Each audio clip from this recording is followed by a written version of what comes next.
시간 우리 믿음의 고백을 함께 드림으로 말씀 앞에 나가도록 하겠습니다. 하나님은 나를 사랑하신다. 하나님은 내 인생에 크고 비밀한 계획 가지고 계신다. 하나님은 오늘도 나와 동행하셔서 그 계획 이루어 주신다. 아멘. 그렇게 될 줄로 믿습니다. 아멘. 성경은 한 사람이 구원을 받았다는 사실을 거듭났다라고 하는 표현으로 설명을 합니다. 성경적 관점에서 거듭났다는 말은 본질적으로 죄에 대해서 죽고 하나님에 대해서 다시 살아난다는 의미를 가지고 있습니다. 하나님은 사람을 하나님의 형상으로 창조하심으로 사람의 삶의 목적을 하나님을 위해서 사는 것으로 그렇게 규정해 놓으셨습니다. 그러나 사람이 하나님을 위해서 사는 삶을 포기하고 자기를 위해서 사는 삶을 선택했고, 성경은 이것을 죄라고 이야기를 합니다. 그런 점에서 성경이 말하는 죄는 도덕적 개념도 아니고 윤리적 또는 어떤 법정적 개념이 아니라 근본적으로 삶의 목적에 대한 규정입니다.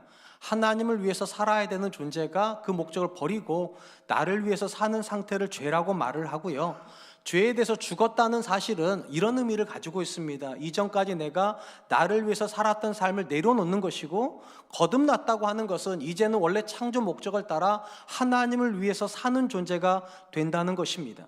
그리고 한 존재가 거듭나게 되면 모든 사람 안에 똑같이 나타나는 공통점이 있다면 우선순위가 바뀌게 된다는 것입니다. 거듭나기 이전에 중요했던 일들이 거듭나고 나서 하찮은 일이 되기도 하고요, 거듭나기 이전에 하찮았던 일들이 거듭나고 나면 굉장히 중요한 일이 되기도 합니다. 예수님께서 산상설교에서 그분을 따르는 제자들에게 하셨던 굉장히 중요한 메시지 중에 하나가 너희는 먼저 그의 나라와 그의 의를 구하라는 것이었습니다. 그러니까 거듭난 사람에게서 가장 중요한 우선순위는 언제나 하나님의 뜻이 내 뜻보다 앞에 있어야 된다는 것입니다. 이건 실질적으로 예수님께서 그분의 기도 속에서 우리에게 보여주신 것입니다.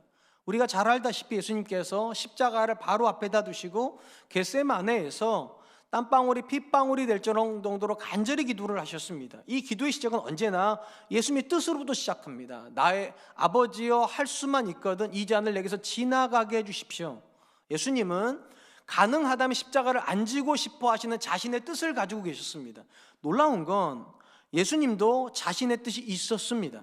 그런데 기도가 진행되면 어김없이 기도가 바뀌게 됩니다. 그러나 나의 원대로 하지 마옵시고 아버지의 원대로 하옵소서. 예수님께서 자신의 뜻을 뒤로 미루시고 아버지의 뜻을 앞으로 밀어 놓으셨습니다. 이것이 신앙의 자리매김입니다. 내 뜻이 없을 수는 없어요. 예수님 믿는데도 얼마든지 내가 원하는 게 있을 수 있습니다. 그 자체가 나쁜 건 아닙니다. 그런데 신앙의 자리매김에서 중요한 건 내 뜻보다 언제나 아버지의 뜻이 앞에 와 있어야 된다는 것입니다. 또한 요한사도가 기록한 서신서에 보면 우리 신앙 안에서도 우선순위가 매겨져야 되는 또 다른 영역이 있음을 보여줍니다.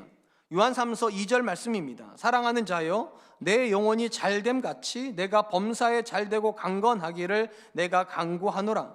요한사도는 사람이 영과 육으로 구성되어 있다는 기초로 하여서 영혼이 잘되고 범사가 잘되는 영과 육의 복을 함께 구해주고 있습니다. 이건 참 의미가 있어요. 왜냐하면 기독교가 말하는 건강한 신앙은 육은 어떻게 되든 상관없이 영만 잘 되면 된다, 이것도 아니고 영은 뒷전을 하고 나만 행복하면 된다, 이것도 아닙니다. 둘 간의 균형입니다. 영도 잘 돼야 되고 육도 잘 돼야 됩니다. 전 2022년에 우리 사랑과 은혜교회에서 함께 예배하는 모든 믿음의 공동체 안에 영도 잘 되시고 육도 잘 되는 그런 복이 있었으면 좋겠습니다. 균형입니다. 근데 어떤 균형도 기준점이 있는 균형이죠. 그냥 잘 되는 게 아니라 무언가가 기준을 맞추어서 잘 되는 건데, 요한사도가 이렇게 말했습니다. 내 영혼이 잘됨과 같이 영도 잘 돼야 되고 육도 잘 돼야 되지만 기준점은 언제나 영이 먼저 잡아야 된다는 겁니다. 영을 기초로 해서 육의 일을 계획해야 된다. 단순히 말하면 우리 자녀들이 공부 열심히 하는 거 좋은 일입니다. 그러니까 저는 그런 얘기를 해요. 공부를 잘할 수 있는데 왜 못하냐? 공부를 잘할 수 있는 능력이 있으면 잘하는 게 하나님 뜻이다. 그런데 공부를 잘하는 것이 귀한 일이지만 예배까지 뒷전으로 하면서 공부를 한다면 그건 귀한 일이 될 수가 없어요. 왜냐? 성경은 분명히 말합니다. 영혼이 잘됨과 같이. 그러니까 예배가 세팅이 되고 그 자리에다 공부를 집어넣어야 이게 하나님이 원하시는 균형인 것입니다. 그런 점에서 신앙 안에서 바른 신앙의 매김은 영과 육이 균형을 잡는 건데, 뭐가 중심으로 잡는 것인가? 영을 중심으로 하는 겁니다. 내 영혼이 잘 되는 게 그거에 기초해가지고 육도 잘 돼야 된다는 것입니다. 오늘 우리가 살펴보길 본문의 말씀은요, 신앙 안에서 굉장히 중요한 두 축인 믿음과 율법이 어떻게 자리매김을 해야 되는지를 우리에게 소개해주고 있습니다. 우리가 계속 살펴본 것처럼 유대 율법주의자들에 의해서 갈라디아 교회 성도들은 유혹을 받았습니다. 믿음보다 율법을 앞에다 놓아야 된다는 이야기 때문이었습니다. 믿음이 있어야 되지만 율법을 행해야지만 구원이 온전케 된다므로 율법을 앞자리로 밀어넣는 그런 일들을 갈라디아 사람들이 겪고 있었습니다. 이에 사도 바울이 율법적으로 또 언약적으로 이것이 옳지 않다는 사실을 밝혀주기 위해서 오늘 본문을 기록했습니다. 15절 17절 말씀입니다. 형제들아, 내가 사람의 예대로 말하노니 사람의 언약이라도 정한 후에는 아무도 패하거나 더하거나 하지 못하느니라. 이 약속들은 아브라함과 그 자손에게 말씀하신 것인데 여럿을 가리켜 그 자손들이라 하지 아니하시고 오직 한 사람을 가리켜 내 자손이라 하셨으니 곧 그리스도라. 내가 이것을 말하노니 하나님께서 미리 정하신 언약을 430년 후에 생긴 율법이 폐기하지 못하고 그 약속을 헛되게 하지 못하리라. 사도 바울은요, 믿음과 율법의 관계를 설명하면서 사람과 사람 간에 맺고 있는 언약을 가지고도 설명을 합니다. 이 언약이라고 하는 것은 사람과 사람 사이 어떤 특정한 약속이라고 이해하시면 돼요. 그리고 뭐라고 말하는가? 사람의 약속도 한번 맺어지면 폐하지 못하고 수정될 수도 없다고.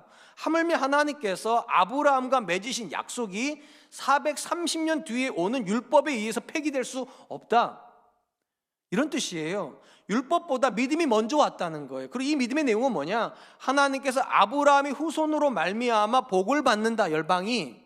그리고 그 후손이 그리스도라는 것입니다. 그리스도를 믿음으로 말미암아 구원하시겠다는 약속이 율법보다 430년 먼저 온 약속이라고. 사람의 약속도 함부로 폐기되지 않고 사람의 약속도 내용이 변개되지 않는다면 하물며 하나님의 약속이 어떻게 폐기가 될 수 있고 어떻게 바뀔 수 있냐라고 그렇게 이야기를 하는 것입니다. 그런 점에서 율법보다 믿음이 먼저 왔고 믿음이 먼저 왔다면 율법이 믿음 앞에 와야 된다고 말한 유대 율법주의자들의 주장은 틀렸다는 거예요. 하나님은 절대로 그렇게 구원을 계획하지 않으셨기 때문입니다. 오늘 본문에서 우리가 먼저 주목하려고 하는 것은 하나님의 구원 계획 안에는 순서가 있다는 거예요. 정확한 순서를 따라서 하나님께서 인도하시지 순서를 앞뒤를 바꾸는 방식으로 일하지 않는다는 것입니다. 하나님은 아브라함에게 먼저 믿음을 약속하셨고 뒤에 이어서 모세에게 율법을 주셨는데 이 순서는 바뀔 수 없다. 한 번만 생각해 보세요. 만약에 하나님께서 거꾸로 했다고 한번 생각해 보세요. 아브라함에게 율법을 주시고 430년 뒤에 모세한테 믿음을 이야기하셨다면 구원은 절대로 성립이 되지 않습니다. 왜냐하면 어떤 사람도 율법을 온전히 지킬 수 없기 때문에 율법을 지켜야지만 믿음을 주시고 구원을 하신다면 실패할 수밖에 없어요. 그래서 하나님께서 순서를 거꾸로 하셨다는 거예요. 믿음을 먼저 주시고 믿음을 가지고 있는 사람들이 율법을 지킬 수 있다라고 말씀하셨다는 거예요. 우리가 계속 살펴봤지 않습니까? 우리가 궁극적으로 믿음이라고 부르는 것이 무엇입니까? 하나님이 우리를 위해서 일하신다는 은혜에 대한 고백이에요. 결국 우리는 은혜를 믿는 거예요. 그리고 하나님이 우리를 위해서 일해 주신다는 이 은혜의 믿음은 우리를 감격해 해요. 그리고 이 감격이 있으면 율법이 살아요. 어떤 존재도 나를 위해서 일해 주시는 하나님의 말씀에 불순종하는 게 쉽지는 않기 때문입니다. 다시 말씀드릴게요. 믿음과 율법은 신앙의 두 축입니다. 그런데 이 두 개가 자리를 잡을 때 먼저 자리 잡을 것과 나중 자리 잡을 것이 있어야 된다는 겁니다. 성경적으로는 믿음이 먼저 자리를 잡아야 율법의 자리가 생긴다는 것입니다. 이걸 조금 더 가까이 말을 하면 하나님께서 우리에게 주시는 모든 관계도 다 믿음과 율법의 자리매김이 있습니다. 우리 관계 중에 가장 가까운 관계가 부부의 관계일 거고 그 다음 가까운 관계가 부모와 자녀의 관계일 겁니다. 부부의 관계를 먼저 생각해 보자. 하나님은 남자를 먼저 만드시고 남자로부터 여자를 만드셨습니다. 그리고 여자를 뭐라고 규정하셨는가? 돕는 배필이라고 규정해 주셨고 여기서 율법은 확장이 돼서 여자들한테 뭐라고 명령했는가? 남편들에게 복종해라. 돕는 배필이기 때문에 남편을 철저하도록 섬겨야 된다는 것입니다. 제가 이 사실을 얘기할 때마다 항상 조심스럽게 강조하는 것이 있어요. 이런 성경의 선언은 절대로 남자가 여자보다 월등하다는 뜻도 아니고 여자가 남자보다 하등하다는 뜻도 아니라고. 이거는 하나님이 규정하신 질서라고. 이 순서로 들어가야 남자의 자리가 나오고 여자의 자리가 나오고, 그렇게 해야 하나님께서 화목한 가정 가운데 임재하신다고. 그럼 하나님이 왜 이런 질서를 규정하셨을까? 다시 생각해 보죠. 하나님이 남자를 먼저 만드셨습니다. 그 다음에 여자를 만드셨는데 어떤 절차로 만드셨는가? 남자의 갈비뼈를 부러뜨리셔서 여자를 만드셨어요. 그 말은 여자가 율법을 따라서 남편에게 복종하라고 한 이 명령이 있기 전에 남자의 뭐가 먼저 있었는가? 희생이 먼저 있었다는 뜻입니다. 그러니까 희생을 근거로 하여서 하나님이 여자들한테 명령하는 거예요. 너의 남편이 너를 위해서 뼈를 부러뜨린 존재니까 그 남편에게 복종하라는 거예요. 그러니까 여기 안에 믿음이 먼저 있어요. 아내들이 그냥 복종하는 거 아니에요. 믿음이 하나가 있어요. 남편에 대한 믿음. 어떤 믿음이요? 내 남편은 나를 위해서 희생하는 존재라고. 이게 믿어지면 남편에게 복종하라고 하는 율법의 명령이 하나도 어렵지 않다는 겁니다. 이 자리에 우리 아내분들도 계시고 영상으로 예배드리는 분들 중에 지금 남편과 아내가 같이 앉아 계실 터인데 한번 여쭤볼게요. 아내분들도 요리하는 게 항상 즐거우시죠? 고개를 쳐박으시는 분이 계시는데 여자분들 중에도 요리가 즐거운 분도 계시고 즐겁지 않은 분들도 계실 수 있어요. 근데 언제 요리가 즐겁지 않았던 분들도 요리가 즐거워집니까? 왼수 같은 남편한테 요리할 때입니까? 아니면 사랑스러운 남편한테 요리할 때입니까? 의심의 여지 없이 나를 사랑해주는 남편을 위해서 요리하는 그 요리는 즐겁습니다. 최근에 제 아내가 굉장히 요리를 열심히 해요. 그래서 제가 물어봤어요. 신혼 때도 좀 이렇게 해주지. 그때 뭐라는 줄 아세요? 그때는 사랑스럽지 않았대요. 그러니까 지금은 제가 굉장히 많이 노력을 한대요. 자기를 위해서. 그래서 자기를 위해서 희생해 주는 것 같고 자녀들을 위해서 희생해 주는 것 같으니까 더 좋은 음식 먹여주고 싶어서 그렇게 요리를 한다고. 제가 그때 알았어요. 신혼 때도 내가 좀 그렇게 할 걸. 그러니까 아내들이 믿음을 먼저 보고 싶은 겁니다. 내 남편한테 내 남편이 나를 사랑하는가? 내 남편이 나를 위해서 희생하는가? 내 남편이 내 자녀들을 위해서 자기 뼈가 부러지는 것처럼 그렇게 희생하는가? 그리고 그 믿음이 있으면 남편에게 복종하라고 하는 이 율법이 하나도 어렵지 않아요. 그래서 갈비뼈로 여자를 만든다면 여자한테 말씀하시는 거라니까 돕는 배필이 되라고. 네 남편이 너를 위해서 갈비뼈를 내놓았다고. 믿음이 있어야 율법이 살아요. 믿음이 있어야 남편과 아내의 관계가 살아요. 부모와 자녀 관계도 똑같습니다. 우리가 알다시피 부모가 먼저 왔어요. 그리고 자녀가 그 다음 왔습니다. 성경 순서도 똑같아요. 남편이 먼저 왔기 때문에 아내한테 복종하라고 말하는 거고, 부모가 먼저 왔기 때문에 자녀한테 공경하라고 말하는 겁니다. 일단 여기서 자녀가 부모한테 공경한다는 건 굉장히 중요한 명령입니다. 왜냐하면 자녀가 부모에게 공경하지 않는 건 배은망덕 정도가 아니라 그거는 하나님의 말씀에 대한 반항이기 때문입니다. 그리고 하나님의 말씀에 반응하는 존재가 하나님께 복받을 수 없어요. 그런 점에서 우리가 우리 자녀가 부모에게 공경하는 자녀로 키우는 건 부모에게도 복이지만 그 자녀에게도 복입니다. 하나님이 복 주시는 자녀가 될 거니까. 그렇다면 여러분, 우리가 자녀한테 이렇게 말하면 됩니까? 너 공경해. 그래야 복받아. 그러면 우리 자녀들이 아멘 하고 순종합니까? 그럼 참 좋을 텐데 우리 자녀들 중에는요, 부모에게 반항하기 위해서 태어난 것처럼 엄청나게 반항하는 자녀들이 있습니다. 그럼 여러분, 어떻게 해야 자녀들이 부모에게 반항하는 것이 아니라 공경할 수 있을까요? 에베소서 보면 이런 말씀이 나와 있어요. 자녀들을 노엽게 하지 말고 주의 교양과 훈계로 양육해라. 그러니까 자녀한테 복종을 명령하고 공경을 명령하기 이전에 부모가 먼저 줘야 되는 믿음이 있다는 거예요. 주의 교양과 훈계로 양육하고, 우리 아버지는 우리 어머니는 나를 함부로 대하지 않는다. 한마디로 존경스러운 부모다. 부모에 대한 이 믿음이 있으면 자녀들이 부모를 향해서 공경하는 게 어렵지가 않아요. 생각해 봐야 돼요. 왜 내 아내가 나한테 복종하지 않을까? 왜 내 자녀들이 부모인 나한테 공경하지 않을까? 아내의 문제도 아니고 자녀의 문제도 아니에요. 뭐의 문제입니까? 믿음의 문제예요. 믿음의 문제. 아내한테 남편을 향한 믿음이 없거나 자녀한테 부모를 향한 믿음이 없으면 하나님의 율법, 하나님의 말씀이 들어갈 자리가 없어요. 그래서 하나님께서 믿음을 먼저 주시고 430년 뒤에 율법을 주시고, 이 순서는 절대로 바꿀 수 없다. 왜냐? 믿음이 자리를 잡아야 율법의 자리가 나오기 때문입니다. 사랑하는 성도 여러분, 우리 성경 안에 가장 많이 나오는 두 개의 동사가 있다면 한 동사는 하라고 하는 동사입니다. 또 하나의 동사는 하지 말라는 거예요. 이렇게 묶어놓고 보면 성경은 율법을 강조하는 책인 것 같아요. 뭐뭐를 해라, 뭐뭐를 하지 말아라. 형식은 그래요. 근데 이거보다 훨씬 중요한 본질은 뭐냐? 믿음으로 산다. 믿음이 있어야 할 수 있고 믿음이 있어야 안 할 수 있다는 거예요. 믿음이 결정하는 거지 사람의 의지가 결정하는 거 아닙니다. 하나님이 내게 은혜 베푸시기 위해서 오늘도 일하신다 믿음이 있는 사람은 하나님의 말씀 중에 어떤 말씀도 부담스럽지 않습니다. 하나님이 나를 위해서 일하시는데 내가 이런 거 할 수 없겠나? 있죠. 심지어 남편에게 복종하라고 누가 말을 해도 남편에 대한 믿음을 가지고 있는 고학력 여자일지라도 그게 하나도 부담스럽지 않아요.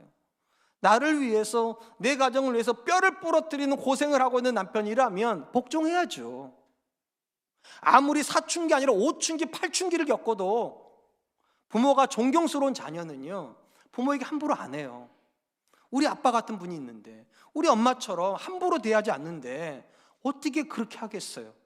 그래서 여러분, 가정이 살고 우리의 신앙이 살려면 뭐가 먼저 들어와야 되는가? 믿음이 먼저 들어와야 됩니다. 저는 우리 사랑하는 가정 안에서요, 하나님을 향한 믿음이 먼저 고백이 되고, 남편과 아내 관계 속에서 믿음이 먼저 고백이 되고, 부모와 자녀 사이 믿음이 먼저 고백이 돼요. 율법이 자연스럽게 자리를 잡을 수 있는 그런 가정, 그런 성도 되시기를 주님의 이름으로 축원드립니다. 그렇다면 여러분, 믿음으로 인류를 구원하시기로 작정하신 하나님은 왜 율법을 주셨을까요?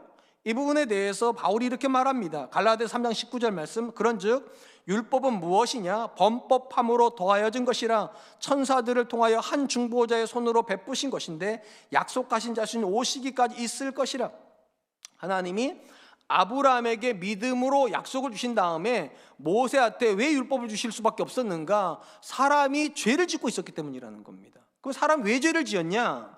율법이 있기 이전에는 죄가 뭔지를 몰랐기 때문에요. 앞에 제가 말씀드렸잖아요. 성경이 말하는 죄는요, 도덕적 개념이 아니에요. 법정적 개념도 아니고 목적의 개념이에요. 어떻게 사는 것이 하나님을 위하는 건지 모르니까 율법이 있기 이전에는 자신들이 죄를 짓고 있는지도 몰랐다는 겁니다. 그래서 하나님께서 무엇이 죄인지를 깨닫게 하고 그걸 통해서 죄를 억제하기 위해서 율법을 더하여 주셨다는 것입니다. 여기서 우리가 두 번째로 주목하려고 하는 것은 율법을 포함한 모든 말씀의 본질적인 기능은 책망이라는 것입니다. 말씀의 가장 본질적인 기능은 책망이다. 오늘 본문의 의미를 조금 더 확장하면 하나님께서 한 존재를 믿음으로 구원한다 하셨을 때 어떤 사람이 믿음 있는 사람인가? 그는 하나님의 말씀 앞에서 찔림을 받아 철저하게 죄로부터 자기를 억제하고 말씀 안에 머물려고 하는 사람이 믿음의 사람들인 것입니다. 그리고 이 목적을 위해서 하나님께서 말씀으로 끊임없이 한 존재를 책망하신다는 것입니다. 그러니까 책망이 있어야 믿음 안에 거하게 된다는 것입니다. 이 부분은요, 초대교회가 태동할 때 여실하게 드러나게 됩니다. 사도행전 2장 37절입니다. 그들이 이 말을 듣고 마음에 찔려 베드로와 다른 사도들에게 물어 이르되 형제들아 우리가 어찌할꼬 하거늘. 전 이 말 참 좋아해요. 우리가 어찌해야 하냐 형제들아. 이 말씀의 배경은 이런 겁니다. 예수님께서 돌아가시고 50일이 지나 오순절이 됐을 때 성령이 강림합니다. 그리고 베드로가 그 자리에 모였던 많은 군중 앞에서 설교를 하는데 그 설교를 듣고 있던 사람들 중에 3,000명이 회심을 해요. 그러면 이 3,000명의 특징이 뭐냐는 거예요. 도대체 그들은 왜 회심을 합니까? 공통점이 있어요. 그들은 찔렸답니다. 베드로의 설교를 듣다가 이전에 안 찔렸던 부분에서 찔렸어요. 뭐를 찔렸나? 그들이 50일 전에 예수님을 죽인 일이 그들은 죄인 줄 모르고 했다는 거예요. 죄인 줄 몰랐는데 베드로의 말씀 앞에 서고 보니까 그게 죄라는 걸 깨달아 버렸다는 거예요. 그러니까 말씀이 없으면 죄가 없어요. 50일 동안 죄인 줄도 모르고 살았는데 하나님의 말씀 앞에 서자 거절했던 3,000명이 찔려버렸어요. 믿음은요, 찔리는 거예요. 반응이 나와요. 그래야. 그래서 말하는 거예요. 그러면 형제들아 우리가 어찌해야 되냐? 죄인 줄도 모르고 우리가 죄 지었는데 이제 어떻게 해야 되냐? 그래서 회개로 가요. 그래서요, 찔려야 회개로 가고 그래야 구원이 임하는 것입니다. 그런 점에서 여러분, 신앙의 정말 중요한 자리가 어떤 자리인가? 찔림의 자리입니다. 하나님은 말씀을 통해서 우리를 찌르세요. 이건 율법만이 아니에요. 모든 말씀이 그래요. 사도 바울이요, 디모데에게 보낸 편지에 보면 하나님께 성경을 기록하신 목적에 대해서 기술하는 내용이 나옵니다. 디모데후서 3장 16절입니다. 모든 성경은 하나님의 감동으로 된 것으로 교훈과 책망과 바르게 함과 의로 교육하기에 유익하니. 바울은요, 하나님이 성경을 통해서 가지고 계셨던 4가지 목적이 있답니다. 4가지. 첫 번째, 교훈하기 위해서. 두 번째, 책망하기 위해서. 세 번째, 바르게 하기 위해서. 네 번째, 의로 교육하기 위해서. 이 중에서 우리가 오늘 주목하려고 하는 기능은 이 책망의 기능입니다. 왜 하나님께서 말씀으로 책망을 하시는가? 우리 중에 잘못 살지 않는 존재가 한 명도 없기 때문입니다. 다만 자기가 잘못 살고 있는 걸 모르는 것뿐이에요. 그래서 하나님께서 말씀을 통해서 교훈, 먼저 기준을 잡으세요. 기준을. 그리고 이 기준을 가지고 우리를 책망을 하신다는 것입니다. 의심이 여지없이 우리는 다 잘못 살고 있습니다. 우리가 인정 안 할 뿐이에요. 왜 제가 이렇게 단정적으로 말씀할 수 있는가? 신약의 역사에서요, 가장 예수님을 닮아 있는 인물이 바울입니다. 근데 바울이 자기 자신에 대해서 뭐라고 말을 했습니까? 원하는 바 선은 행하지 않고 원하지 않는 바 악을 행하는도라. 오호라, 나는 공고한 사람이다. 나는 정말로 나쁜 사람이라는 거예요. 몰라서 죄 짓는 게 아니라 알면서도 죄를 짓는다. 이 비참한 사람 어쩌면 좋냐고. 가장 예수님을 닮았다고 하는 사도 바울이 이 정도라면 우리 중에 책망받지 않아도 되는 사람이 있겠습니까? 다만 우리가 그 사실을 인정하지 않을 뿐이에요. 인정하지 않으려고 하니까 하나님께서 이 말씀을 주시는 거예요. 이게 기준이라고. 이 말씀에 과연 네가 제대로 살고 있는지 한번 들여다보라고. 그래서 여러분, 어떤 사람이 자기가 죄인인 걸 깨닫습니까? 더 도덕적인 사람 옆에 서서 그런 게 아니에요. 더 교육의 수준이 높아지기 때문에 그러는 게 아니에요. 신앙의 연수가 늘어나기 때문이 아니에요. 하나님의 말씀 앞에 서봐야 하는 거예요. 기준점이 무엇인지를 알아야 내가 삐뚤어졌구나, 똑바로 해야 되는데 삐뚤어졌구나, 기울어졌구나, 이거를 아는 거죠. 그리고 그 사람이 뭐 하게 되는 겁니까? 책망을 받아요. 내가 잘못됐구나. 그래야 어떤 은혜가 있습니까? 교종의 은혜가 있어요. 잘못된 걸 알아야 고치죠. 남편들이 말씀 앞에서 잘못됐다는 걸 알아야 하나님께 기도하지 않겠습니까? 하나님, 내가 잘못됐습니다. 나를 바르게 해주십시오. 나를 바른 방향으로 인도해 주십시오. 그런 점에서 여러분, 우리가 하나님의 말씀 앞에 설 때 책망받는 건 굉장히 귀한 일입니다. 근데 문제는 하나님의 말씀 앞에서 책망받는 걸 좋아하는 사람이 없다는 데 문제가 있어요. 교회를 다니지 않는 사람들이야 당연히 자신들이 죄인이라는 사실을 인정하지 않기 때문에 책망받는 걸 좋아하지 않을 수 있어요. 근데 안타까운 건 교회 안에 들어온 사람들은 자기가 죄인인 걸 인정한 사람들이잖아요. 그러면 당연히 책망받는 걸 기뻐해야 될 것 같은데 놀랍게도 교회에 들어와 있는 성도들조차도 책망받는 걸 싫어합니다. 오히려 뭘 원합니까? 위로를 원합니다. 하나님 앞에서 은혜를 원합니다. 그러면서 이렇게 말을 해요. 목사님, 우리가 세상에서 얼마나 힘들게 사는 줄 아세요? 상사의 눈치 보랴, 부하 직원이 치고 올라오는 거 걔네들 다 받아주랴, 그러면서 몸 지치고 힘들고 집에 오면 아무것도 안 되는 거 다 하면서 얼마나 힘들게 사는데 목사님은 교회만 계시니까 모르시죠? 일리가 있어요. 일리가 있어요. 그래서 제가 요즘은요, 설교 시간에 그러잖아요. 사랑한다고, 축복한다고. 여러분의 마음이 일리가 있으니까. 근데 생각해 보게 돼요. 과연 성경의 기록 목적, 또 신앙의 목적이 축복과 위로인가? 다시 들어보세요. 교훈과 책망과 바르게 함과 의로 교육하기 위하다. 여기 어디에 위로가 있습니까? 없습니다. 여기 어디에 격려가 있습니까? 없어요. 엄밀히 말하면 모든 성경은 본질적으로 죄인들에게 주었기 때문에 책망이 바른 기능입니다. 그게 본질이어야 돼요. 그러니까 책망받기를 기뻐하지 않으면 교정되지 않아요. 교정되지 않으면 신앙은 다 무효예요, 사실은. 왜 예수님 믿습니까? 예수님 믿어도 좋아지지 않는데 그런 신앙이 무슨 의미가 있어요? 그런 점에서 여러분, 신앙의 바른 자리매김은 무엇입니까? 책망이 먼저 들어와야 돼요. 그리고 나서 위로받으세요. 하나님 앞에서 내가 잘못됐다는 걸 깨닫고 바른 방향으로 가기를 원하는 사람들에게 하나님 위로하시는 거지. 책망도 없는데, 내가 잘못됐다는 거 인정도 안 하는데 하나님이 덮어놓고 복을 주실 수는 없지 않습니까? 사랑하는 성도 여러분, 여러분들은 그냥 신앙생활을 원하십니까? 아니면 건강한 신앙생활을 원하십니까? 저는 의심의 여지 없이 저와 여러분들이 건강한 신앙을 원한다고 믿습니다. 그리고 건강한 신앙을 원하신다면 우리의 신앙의 동기, 심지어 성경책을 펴서 읽는 동기를 바꾸셔야 돼요. 우리는 격려받고 위로받고 복받으려고 신앙생활을 하거나 성경 읽지 않습니다. 근본적으로 우리는 교정하기 위해서 읽습니다. 성경을 하나님 앞에서 책망받고 교정되기 위해서 성경도 읽고 신앙생활도 하는 것입니다. 그런 점에서 책망받는 건 복받는 겁니다. 하나님 말씀 앞에서 책망이 느껴진다면 이렇게 질문하세요. 그러면 형제들아, 우리가 어찌할까? 하나님, 네가 잘못됐는데, 알겠는데 하나님, 그러면 어떻게 해야 될까요?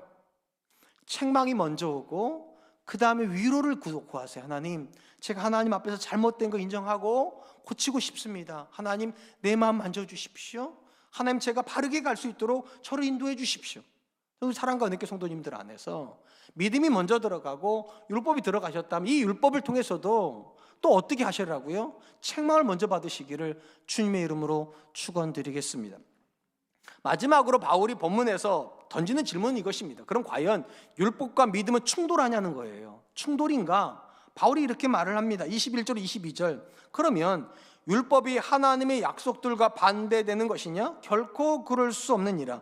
만일 너희 살게 하는 율법을 주셨더라면 의가 반드시 율법으로 말미암았으리라. 그러나 성경이 모든 것을 죄 아래 가두었으니 이는 예수 그리스도를 믿음으로 말미암는 약속을 믿는 자들에게 주려 함이라.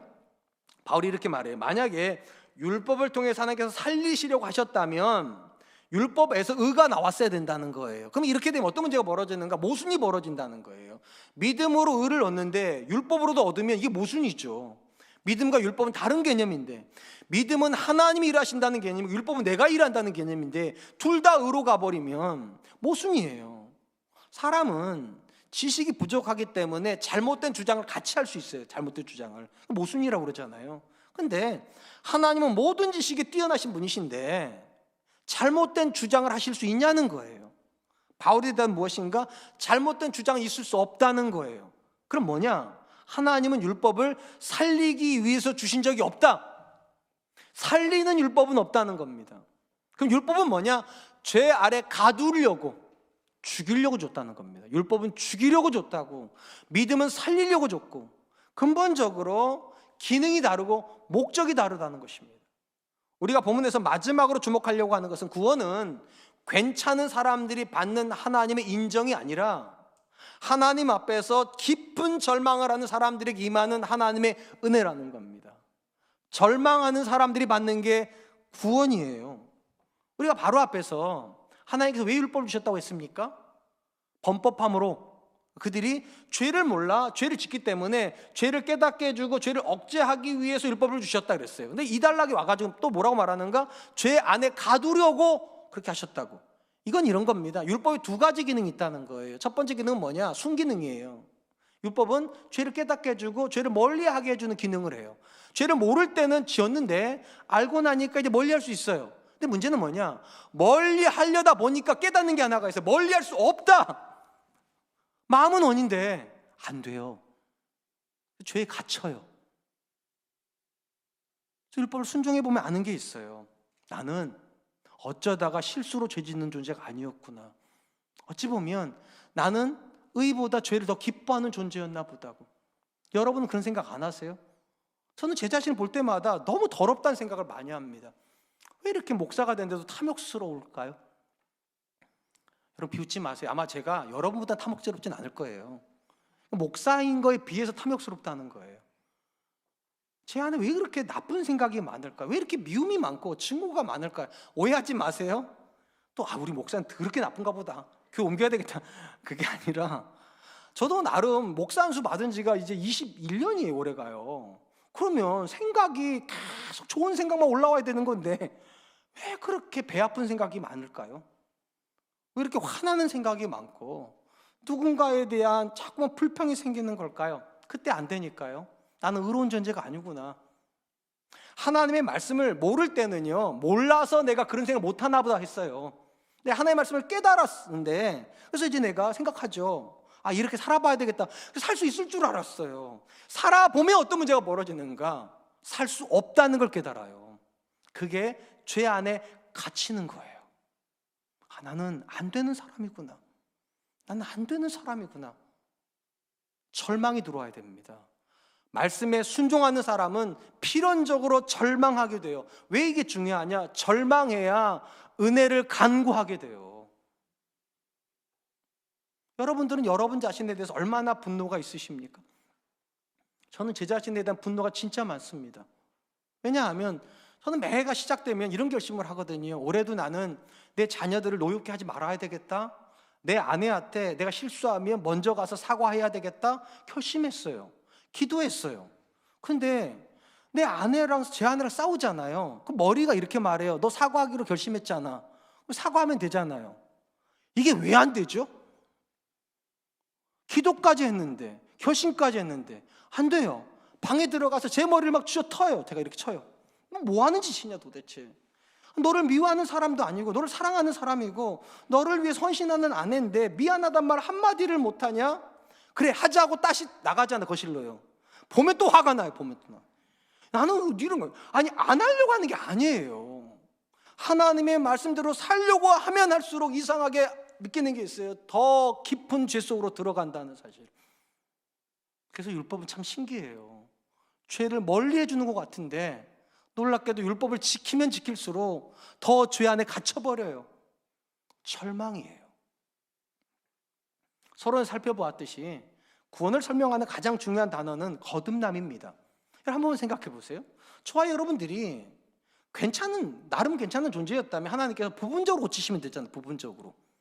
근데 왜 싹 고치시냐고요. 거듭남이 싹 고친다는 거예요. 머리털부터 발끝까지를 완전히 새롭게 태어나게 하는 거예요. 왜 그럴까요? 신학적 용어가 있어요. 이 단어가 전적 타락이요. 사람은 부분적으로 타락한 존재가 아니라 전부가 싹 타락했다는 거예요. 그래서 하나를 고치면 괜찮은 게 아니라 하나 고쳤다면 다른 게 망가지고 계속 그렇게 연쇄 반응이 일어나서 결심까지는 됐는데 손발이 안 움직여요. 손발까지는 됐는데 가가지고 고개를 못 숙여요. 고개를요. 아내 앞에 서기는 해요. 제가요. 그래서 말을 하면서 미안하다고 해. 계속 마음에 얘기해. 근데 이 고개가 안 숙여져요. 그때 느끼는 게 있어요. 나는 부분적으로 망가진 게 아니구나. 완전 싸그리 다 망가졌구나. 절망이구나. 물론 이 자리에 계신 분들 중에 내가 다 망가진 전적 타락했다는 이 성경적 가르침에 동의가 되는 분이 몇 분이나 있을까요? 저도 솔직히 어느 날은 동의됐다가 어느 날은 동의가 안 돼요. 며칠 전에 제 아내하고 친하게 지내는 사모님이 제 아내한테 문자를 보냈어요. 아마 부부싸움을 했나 봐요. 이렇게 문자가 왔어요. 언니는 행복한 줄 알아. 언니는 결혼 잘했어. 그리고 점점점점 왔더라고요. 아마 그 사모님 남편보다 제가 더 낫나 봐요. 그 문자를 제가 이렇게 봤어요. 어떤 생각이 들었을까요? 아, 무슨 소리야. 나도 결혼 내가 잘했지. 이래야 되잖아요, 사람이요. 겸손하게. 근데 제가 이래서 탁 쳤어요, 이렇게요. 무슨 뜻이에요? 결혼 잘했잖아. 괜찮잖아. 당신 남편 괜찮잖아. 우린 다 이래요. 완전한 타락에 대한 고백을 하는 게 아니라 나는 그나마 괜찮아 이렇게 생각해요. 우리 기준이 뭐기 때문에요? 다른 사람이 기준이에요. 다른 사람에 비하면 나는 괜찮아. 왜 하나님께서 우리에게 이 말씀을 주셨을까요? 괜찮지 않다는 거 보여주시려고요. 사람에 비하면 괜찮아요. 성실하니까, 책임감 있으니까, 나쁜 짓 안 하니까. 근데 이 마음까지 다 뒤집어 까보면, 하나님의 말씀 앞에서 까보면 우리 중에 괜찮은 사람 없어요. 그리고 하나님의 말씀대로 살아보면 알아요. 안 된다는 거를요. 왜 우리가 하나님의 말씀에 대해 순종을 해야 됩니까? 지식까지만 가지고 있을 때는요, 내가 나를 고칠 수 있다 생각해. 지식까지 있을 때는요. 우리 다 이렇게 생각하잖아요. 아, 오늘 말씀 들었다? 맞구나. 하나님 말씀 앞에서 내가 죄인인 거가 인정이 돼요. 그리고 어떻게 생각합니까? 상황만 되면 내가 나를 고칠 수 있다. 여건만 되면 내가 하나님께 헌신할 수 있다. 이렇게 생각을 해요, 머리로. 근데 상황도 됐고 여건도 됐고 심지어 물질적 복이 있어도 깨닫는 게 있어요. 돈이 있어도 헌신이 안 된다는 사실이요. 시간이 있어도 내가 고쳐지지 않는다는 사실이요. 언제 아는가? 순종해봐야 아는 거예요. 신앙의 바른 자리매김은요, 율법으로 깨닫는 것에서 끝나지 않습니다. 내가 죄인인 걸 확인까지 가야 돼요. 확인하려면 뭐 해야 됩니까? 순종해야 돼요. 순종의 자리가 있어야 뭐가 나옵니까? 절망이 나와요. 절망이요. 오호라, 나는 곤고한 사람이다. 나는 정말 형편없는 사람이구나. 그래야 탄식까지 터져 나오는 말이 있어요. 하나님, 나 좀 불쌍히 여겨주시면 안 됩니까? 하나님, 나 좀 고쳐주시면 안 됩니까? 제가 정말 많이 하는 고백이에요. 우리 애들을 볼 때마다 나도 모르게 분노가 치밀어 오를 때, 내 아내한테 사과하지 못하는 내 자신을 볼 때마다, 아니 하고 싶은데 이게 왜 안 될까 도대체? 하나님, 나 좀 고쳐주면 안 됩니까? 나는 나를 못 고치겠습니다. 여러분, 하나님 앞에 지식이 많은 사람이 절망하지 않아요. 살아보는 사람이 절망해요. 율법을 살아보면 죄 안에 갇혀요. 그리고 벗어나기 위해서 은혜를 구하게 돼요. 하나님, 나 좀 고쳐주세요. 우리 사랑과 은혜교 성도님들이 절망에서 은혜로 옮겨질 수 있기를 축원합니다. 사랑하는 성도 여러분, 하나님께서 우리를 죄인이라 부르시는 것은 우리가 비도덕적이기 때문이 아니에요. 우리는 나름 도덕적이에요. 완벽하진 않을지 몰라도 다른 사람보다 괜찮을 수는 있어요. 근데 기준이 하나님이기 때문이에요. 그래서 죄인인 거예요. 다른 사람에 비해서 나는 괜찮지만 하나님이란 기준에 비해서 나는 괜찮지 않아요. 절망시키기 위해서 하나님께서 말씀 앞에 자꾸만 세우시고 더 깊은 수렁으로 내려가게 하기 위해서 순종하라고 명령하시는 거예요. 그래서 여러분, 믿음이 깊어질수록 이상하게 절망이 더 깊어져요. 참 신기하죠. 믿음이 깊어지면 평안이 와야 될 것 같고, 믿음이 깊어지면 자신감이 생겨야 될 것 같고, 믿음이 깊어지면 소망이 넘쳐야 될 것 같은데, 이상하게 믿음이 깊어지면 내적 자아가 절망하게 돼요. 그리고 은혜 없으면 못 산다고 고백해요. 하나님, 은혜 없이 어떻게 삽니까? 하나님, 은혜 없이 어떻게 부부관계를 유지합니까? 하나님, 은혜 없이 어떻게 부모 자녀 관계가 유지가 됩니까? 하나님, 주님 떠나서 나는 아무것도 할 수 없습니다. 언제 하게 됩니까? 절망할 때요. 누가 절망합니까? 말씀에 순종하는 사람이요. 그러므로 여러분, 소망을 먼저 얘기하지 마세요. 절망이 먼저 들어와야 돼요. 절망하고 소망을 이야기하세요. 이게 신앙의 바른 자리입니다. 이제 말씀을 맺으려고 합니다. 하나님께서 우리에게 신앙의 두 축을 잡고 계신 게 있어요. 믿음과 율법이에요. 둘 다 굉장히 중요한 축이에요. 근데 이게 우리 안에서 기능을 발휘하려면 바른 자리매김이 있어야 된다는 게 오늘 가르침입니다. 세 가지를 말씀드려요. 첫 번째, 믿음이 먼저 들어와야만 합니다. 하나님이 나를 위해서 일하신다는 믿음, 내 남편이 나를 위해서 뼈가 부러졌다는 믿음, 내 부모가 나를 주의 귀환과 훈계로 양육하는 이 믿음이 있어야 성도의 율법의 헌신, 아내의 복종, 자녀의 공경의 고백이 나와요. 믿음이 먼저 들어가야 됩니다. 두 번째, 믿음이 들어간다면 율법이 들어와야 돼요. 들어와서 뭐 해야 됩니까? 죄를 깨닫게 해줘야 돼요. 깨달아져야지만 교정을 필요로 한다고 느껴요. 내가 교정돼야 되는구나, 내가 바른 방향으로 가야 되는구나 깨닫게 돼요. 세 번째, 깨달음에서 멈추지 않아요. 죄는 한 발 더 가게 해요. 율법은 한 단계 더 가게 해요. 순종하게 만들어요. 순종하면 뭐가 들어오게 됩니까? 절망이 들어와요. 안 되는구나. 놀라운 건 순종해서 하는 절망은요, 거기서 멈추지 않아요. 하나님께 기도가 시작이 돼요. 하나님, 저 좀 고쳐주세요. 그래서 믿음에서 율법으로 가고 율법에서 다시 믿음으로 오는 거예요. 하나님, 해보니까 안 됩니다. 하나님께서 나를 붙잡아 주셔야 나는 살 수 있습니다. 우리 사랑과 은혜교 성도님들이 2022년에 이 믿음의 순서를 따라서 믿음에서 율법에서 다시 믿음으로 옮겨갈 수 있는 그런 분들 되시기를 주님의 이름으로 축원드리겠습니다. 이 시간 주신 말씀을 기억하면서 세 가지를 위해서 기도했으면 좋겠습니다. 첫 번째, 하나님, 믿음이 먼저 들어오게 해주십시오. 내 인생에도 믿음이 먼저 들어오고 우리 가정에도 믿음이 먼저 들어와 그 믿음 때문에 율법에 순종하는 사람들 되게 해주십시오. 두 번째, 하나님의 율법인 말씀 앞에서 내 자신을 날마다 비춰보고 내가 죄인인 걸 깨닫고 하나님 앞에 교정되기를 열망하는 사람 되게 해주십시오. 세 번째, 하나님께서 가르쳐주신 그 말씀을 따라 순종하면서 절망을 경험할 수 있도록 주님 도와주시고, 그 절망 끝에서 하나님의 은혜를 간구할 수 있는 그런 사람 될 수 있도록 주님 도와주시옵소서. 우리 같이 한 번만 기도하도록 하겠습니다. 기도하겠습니다. 하나님 아버지, 감사합니다.